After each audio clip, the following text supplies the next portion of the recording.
The sight of young female protesters in Seoul, Korea, like human-size kisses, placed on the streets, is catching attention.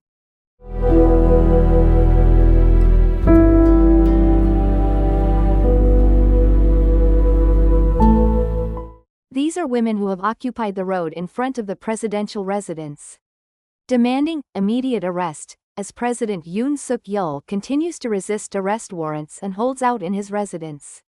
Yoon was already impeached by the Korean National Assembly for staging a self-coup on December 3, and awaiting final impeachment trial at the Constitutional Court. Most of them are young women in their 20s and 30s. They have been continuing their protest on the asphalt from the night of January 3 until now January 6. Through sub-zero temperatures, snow, and rain, wrapped in space blankets supposedly developed by NASA to prevent radiative heat loss from their bodies. The space blankets are essential because while clothing can partially block body heat loss in cold winter weather, it cannot prevent radiative heat loss in the form of electromagnetic waves.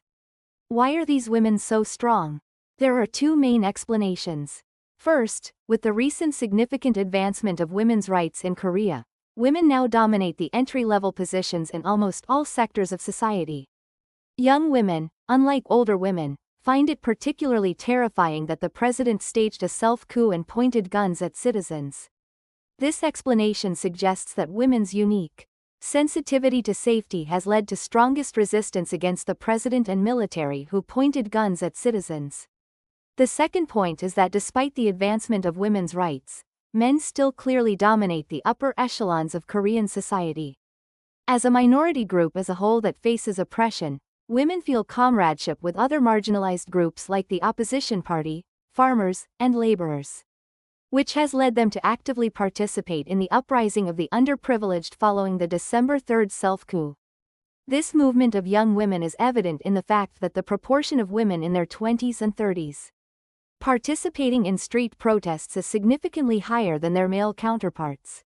In fact, young Korean women strongly support progressive parties, while some men in their 20s still show conservative tendencies by supporting Conservative Party. It's remarkable how the political tendencies of Korean men in their 20s are similar to those of Koreans in their 70s and above. This political progressiveness of young Korean women is expected to strengthen further as the presidential impeachment nears success. The experience of seeing their collective voices lead to actual change will reinforce generational political cohesion. Because of this, some Korean experts predict that soon a woman who garners the support of young Korean women will rise to the presidency. While Korea already had a female president, Park Geun-hye, in 2012, she became president not through her own abilities, but thanks to the influence of her father, former dictator Park Chung-hee. The vibrant presence of young women leading the protests with light sticks, declaring, "We won't stop protesting until Yoon Suk-yeol is arrested, detained, and removed," will continue to surprise the world.